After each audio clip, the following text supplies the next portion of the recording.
So, sorry about that. I either turned the thing off or the batteries ran out. You can never be too sure with these Zoom Q3 HDs. So, I'm dialing everything in. How about that? And that, and that. I put 3 windows in the pond. The reason being, after all of this work and all of this money, hey, I couldn't think of anything else that would alleviate the pain of walking out this door and seeing this entire thing clad in wood on the outside and not being able to see inside. So I spent about 2 weeks getting all of this plexiglass ready. It's way over my head how I did everything, but I thought about it and lost a lot of sleep over it, and came up with some solutions that seem to be working quite well. The pond now has been filled for, I think, 3 or 4 days. There are a few very small leaks that are very much more weeping than anything else. So, on to the the task at hand right now. The pump is now on its lowest setting, and it was working just a minute ago. When the pond was at its maximum setting, you can see right here where the water line is. The water line went all the way down to here where the bubbles were gone. The barrel up there, I think the barrel up there holds probably about 12 gallons, something like that. This thing holds about 10 gallons. So minus those two things, if the pump goes off, the pump turns off, all that water stays in both of those containers and doesn't do anything, so it can't overflow the pond. But one of the things that was happening a minute ago that I wasn't really paying attention to, because I was too worried about this end of it, was in the galvanized barrel here,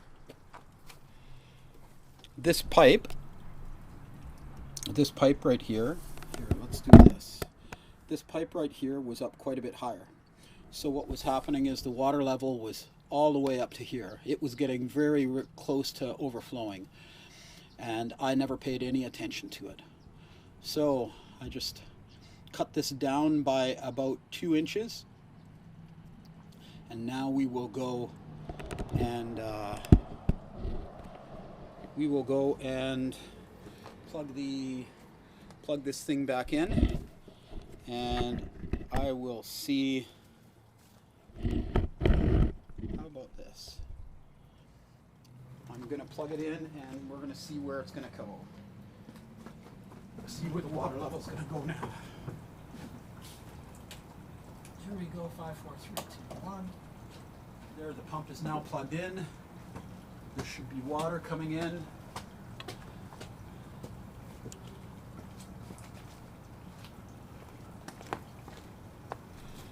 The water is coming in.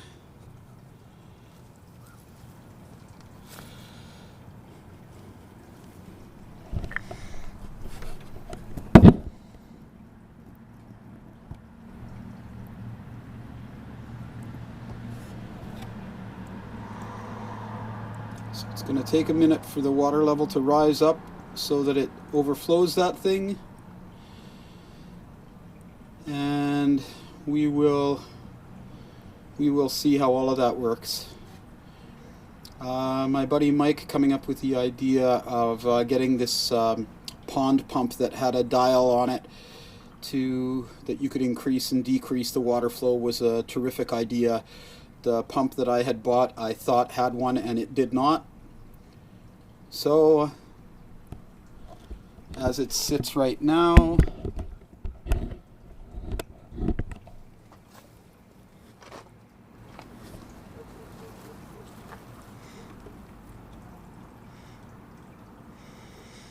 the water level's just slowly going up. I know this is boring. If I had an editing suite, this is the part where I would be editing all of this out.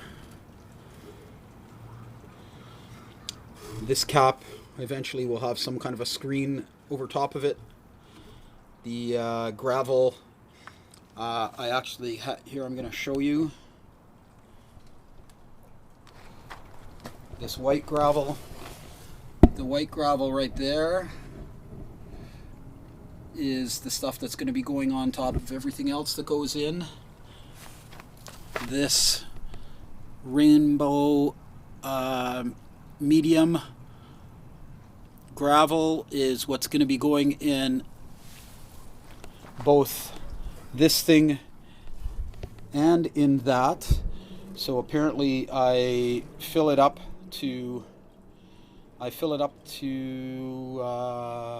halfway and then start putting the plants in. And this thing is just going incredibly slow.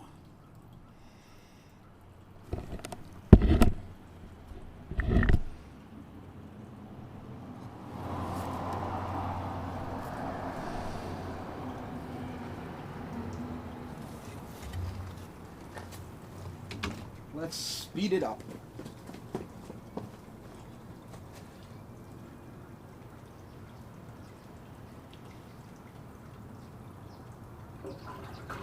Here we go.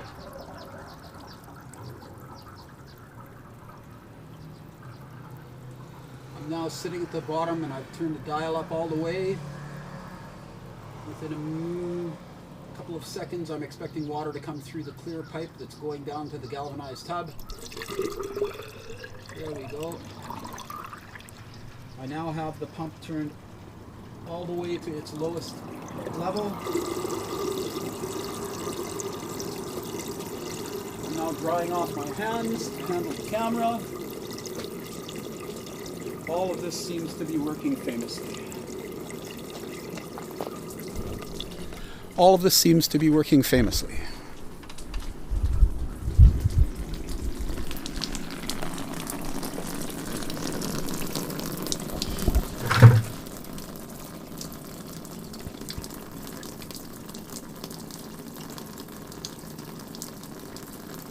That looks good.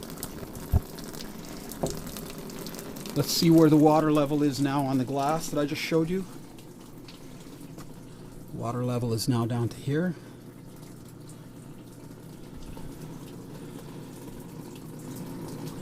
I'm pretty impressed with this pump, I think. Little Giant is the name of the company.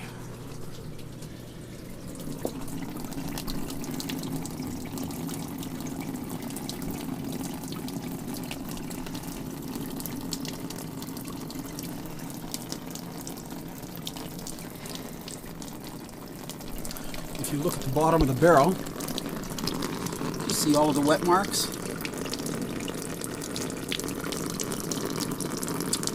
So that means that there's a bunch of water got into the bottom of this, which I'm not really worried about. So this rubber liner, there's a pretty big hole that's in the bottom of the bottom of the thing there, but I pulled the rubber liner all the way up to the all the way up so that this hose that's going in the bottom there, the liner is all up around the top of it, so that all it can do is all of the water that's collecting in there will eventually make its way out along the bottom of that.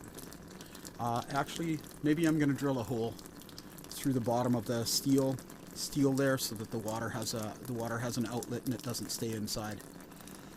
All of this is pretty odd engineering. I've never done anything like this before. I have no idea what I'm supposed to be doing. So all of it is a guess.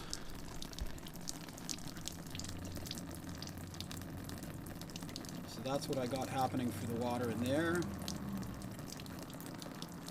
These taps are all working marvelously. There's a couple of leaks happening around the washers and stuff, as you can see. That doesn't really matter at this point. It's just beta testing, right? So we'll see what ends up happening. We're going to go back up here and look at the barrel.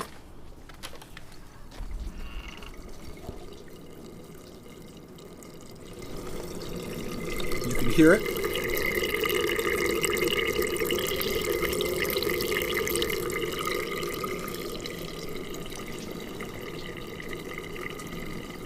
And all of this is looking really good.